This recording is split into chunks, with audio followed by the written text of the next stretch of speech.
What about midlife wellness specifics? Yeah. Have you tried hot yoga? I have a whole list of Girl, I've done everything. Okay, tell me what's worked. Tell me what hasn't.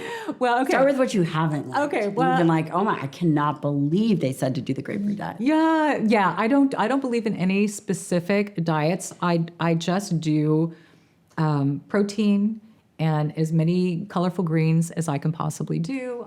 Healthy starches. I stay away from the middle aisles of the grocery store. I do all the stuff that you're supposed to do. Whole food, plant-based type Intermittent diet. fasting? Intermittent fasting, yes. Intermittent fasting has been really big for me.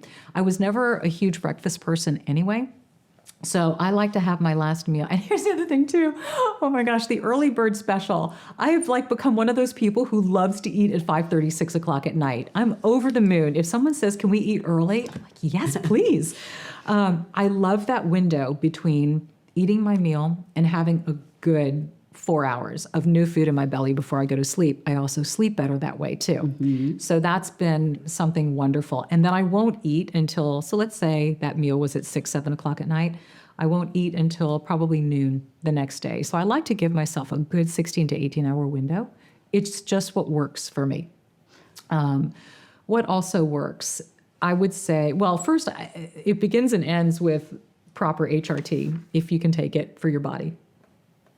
I mean, that's Many women have zero-sum game right there. Yeah. Absolutely. You have got to get your hormones at optimal levels. We're not going into menopause and then dying. Once upon a time, people didn't live past a certain age. Now we are living so many years past reproductive time in life.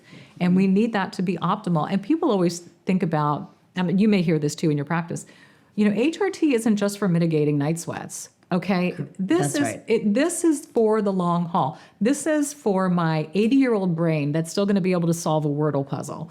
This is for the me who's going to be able, like I said, lift luggage and put it in the overhead bin. I'm doing this for the long haul. Yeah, I want to be able to sleep at night. Yeah, I don't want to sweat. Absolutely, I want to have, plumper skin and sex drive and all the things that come with it. I want to live great now. I want to live great later. So what does that look like? And that definitely requires medical intervention. Period. Now, how you choose to do that and what that looks like for you is your journey and your expression. Just explore it. I do appreciate the candor on that. And I agree. There's been a lot of information out there that's really done a disservice. What would you say has? For aging, HRT is huge. It's huge. And it is body autonomy, personal choice. Yep. We might not be able to say that estrogen protects and solves the dementia, but what we can say is that perhaps we know what deprivation therapy looks like, and could we safely say that this potentially could impact the brain? I don't need to wait until a study says this is going to protect against dementia to, as a clinician, to say, I feel comfortable prescribing this from a cognitive standpoint, from a bone standpoint, from cardiovascular. So totally agree.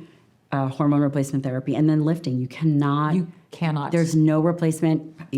Walking is great. Not going to have the same impact. No, not at all. Cardiovascular stuff is great. Fine. But if you really want to maintain a certain body composition, bone mineral density, there are some non-negotiables.